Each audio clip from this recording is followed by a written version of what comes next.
J'ai oublié le nom. Sassuolo. Ouais, non, il y a Atalanta qui depuis plusieurs années, il y a Bologne aussi. Mec, j'ai dit Sassuolo au hasard. Hein. Non, mais Sassuolo. Oh, mais toi, tu parles souvent au hasard. La balle perdue de eux. Facette, je l'ai dit.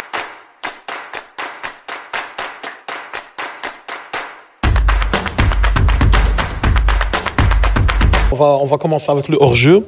Les gars, le hors-jeu, aujourd'hui, il y a deux sujets. On va commencer par le premier qui est, on va dire, la révolution des petites équipes en Europe. On voit dans plein de championnats, que ce soit en Allemagne avec Stuttgart ou avec Leverkusen. En Liga, Girona est premier. En Italie, on a aussi le... J'ai oublié le nom. Sassuolo. Ouais, non, il y a Atalanta qui depuis plusieurs années, il y a Bologne aussi. Mec, j'ai dit Sassuolo au hasard. Hein. Non, mais Sassuolo. Oh, mais toi, tu parles souvent au hasard. Et la balle perdue de eux. En première ligue, on a aussi Brighton qui pratique du beau jeu, etc. Il y a Aston Villa aussi. Ouais, il y a Aston Villa aussi. Il y a même Newcastle, mais bon, qui ont beaucoup de moyens. Il y a tous les Red Bull.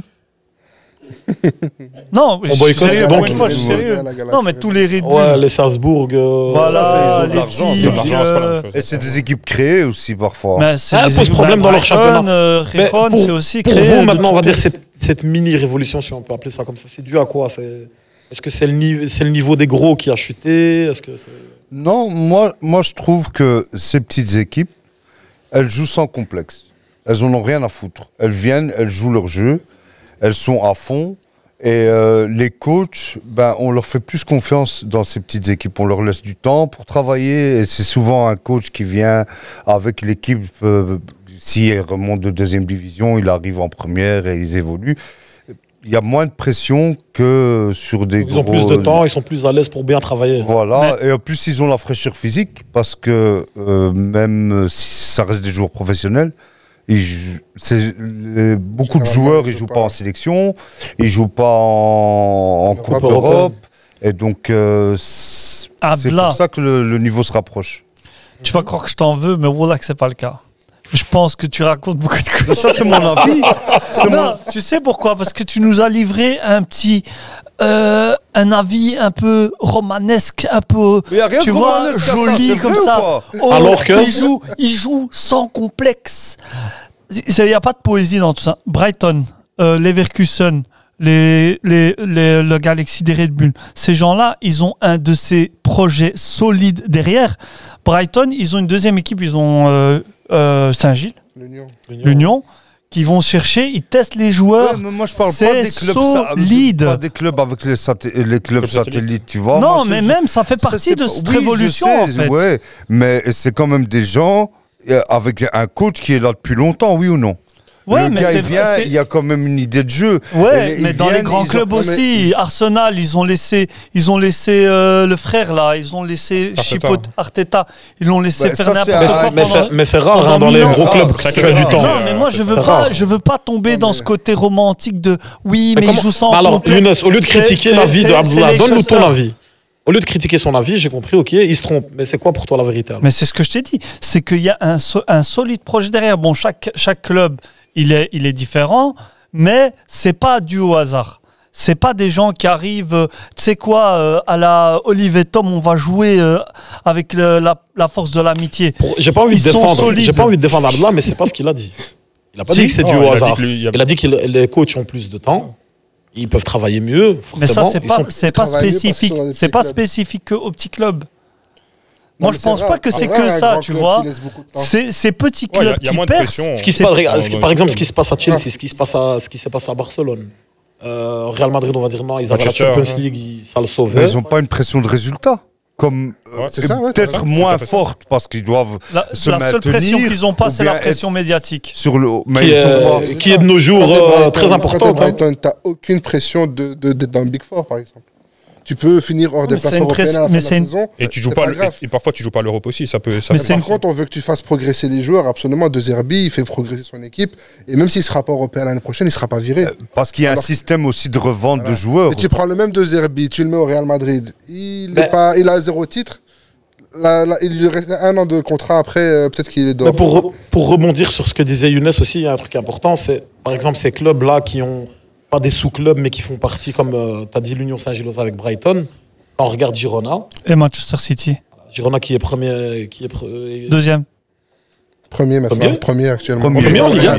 Autant pour moi. Ils ont 2 points d'avance sur le Real, si je ne me trompe pas. Ouais, un point. Ils ont, voilà.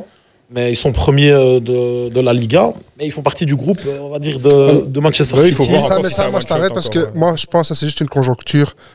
J'analyse ça comment on est au mois de novembre. Il faut attendre. Dans 2 mois, ils seront 4, 5, 6e, on ne sait pas, tu vois.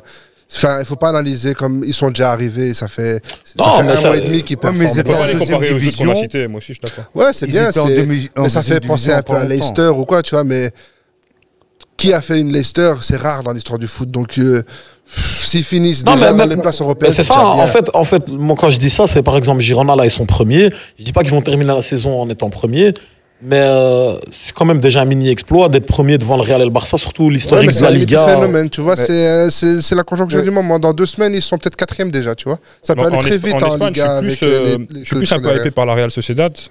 Et j'ai l'impression que c'est plus solide pour l'instant. Parce qu'ils performent en plus en Champions League, eux, ils font des bons résultats. Peut-être c'est ce qui sauve Girona, peut-être de ne pas jouer à la Champions League. Mais ils n'ont pas joué beaucoup de gros non plus. Ils ont joué que à Madrid, je pense, non? Ouais, ils ont joué à Madrid. Ils n'ont toujours pas perdu. La Real Sociedad, elle a toujours eu cette place de intermédiaire haut du tableau. 7, 8, c'est après les autres. Tout va bien. Mais par exemple, Leverkusen, c'est pas une petite équipe, c'est un club historique en Allemagne. Stuttgart aussi, c'est des gens qui sont là. Ils reviennent régulier. Par exemple, Leverkusen, je crois en Bundesliga, il y a eu 10 journées. Ils ont 9 victoires, un match nul contre le Bayern Munich. Ouais. Et au niveau du jeu, quand on regarde, c'est agréable. Parce que voilà, ils ont fait confiance à un coach, ils l'ont laissé travailler et il n'y avait pas la pression. Tu as raison de mettre l'accent sur les coachs parce que tous les clubs que tu as cités, c'est tous des coachs qui sont dans la hype du moment parce qu'ils pratiquent un beau football. Tu vois. Bologne avec Mota, Xabi Alonso. Giron, je ne sais pas c'est qui le coach, j'ai oublié, mais. Le frère de Guardiola. Non, ça c'est le président, ça. Non, mais j'ai oublié son coach. Mais il parle vraiment au hasard. Brighton, t'as 2 Zerbi, tu vois, que des coachs. Même en Reims, en Ligue 1 avec Will Steele, tu vois, c'est tous des coachs qui ont un peu des nouvelles idées, tu vois. Et j'ai pas envie de faire le pro Guardiola, mais tu vois, j'ai l'impression qu'après tout ce que Guardiola a fait là, les 10 dernières années, la nouvelle génération de coachs, ça commence à s'inspirer, à ressembler. C'est des coachs aussi que parfois, dès qu'on les retire de ce confort-là et qu'on les met dans quelque chose d'un peu plus, comme le cas avec Potter, je pense, Graham Potter avec Chelsea, on lui laisse pas le temps, boum, il saute quoi. Mais c'est Chelsea, club le plus toxique au monde. Par rapport à Chelsea, c'est différent. Toxicité ultime. Chelsea, peu importe. C'est incroyable. Non, mais il a raison. Parce que on est sur les gamins croisés. On n'est pas d'accord avec lui. T'as 6 mois pour être performant. Après, t'es dehors. Tuchel, il a gagné la Champions League avec eux. Il a raté 6 mois après. Ils l'ont déjà mis à la porte. Tu vois, donc, c'est pas lié à ces petits coachs-là spécifiquement. Il y a dans les gros clubs, tous les coachs, ils sont mis à rude épreuve. C'est normal. T'as pas de résultats. Tu vois, Chelsea, par exemple, les résultats qu'ils font là, c'est quand même décevant. Enfin, tu vois, normalement, tu dois avoir un minimum de résultats. Mais pour en revenir, par exemple, à ce que tu disais, par exemple, De Zerbi, il a déjà 2 trucs à son actif, parce qu'avec Sassuolo, il était, pour moi, c'était le plus beau jeu d'Italie quand il jouait. Et là, maintenant, je me souviens. Et du coup, maintenant, c'est l'étape d'au-dessus. Pour moi, il est prêt maintenant pour passer à l'étape d'au-dessus. Il y a aussi, j'allais dire Ange Postecoglou aussi. Qui est Ange Postecoglou, le coach de Tottenham. Lui aussi, avec des bonnes idées, un football très dynamique. Lui, il est sorti de nulle part. Ça, il était en Écosse. Il était avant Tottenham à Celtic Glasgow. Voilà, Écosse, oui. Ouais, je pense. Donc c'est la révolution des petites équipes quand même. Et on n'a pas parlé aussi des gros. Comment ça se fait, les grosses équipes plutôt. Elles sont encore performantes quand même, hein, quand tu regardes en Angleterre. Autant qu'il y a par exemple 10 ans, est-ce qu'ils martyrisent leur championnat? Je pense Arsenal, City, ils ont une défaite depuis le début de la saison. En fait, c'est pour ça que je te dis, c'est la conjoncture du moment. Ils ont perdu qu'un match, ils sont déjà premiers les autres parce qu'ils n'ont pas encore perdu. Mais ça va arriver, les défaites forcément au fil de la saison.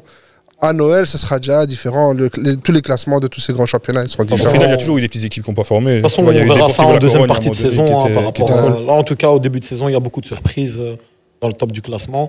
Et un deuxième petit sujet. Vous avez vraiment kiffé, vous avez été des malades mentaux sur TikTok, vous avez été des malades mentaux sur Instagram et on veut que ça continue comme ça. D'ailleurs dans le chat aussi, on voit que vous êtes de plus en plus nombreux, ça fait vraiment plaisir. Donc qu'est-ce qu'on fait? On s'abonne à l'Instagram, on s'abonne à la page YouTube bien évidemment, on s'abonne aussi au TikTok pour ne rater aucun des contenus ligaments croisés, parce que ce qui est sûr certain, c'est que cette année on va vous bombarder en termes de contenu. Donc voilà, faut rester à l'affût.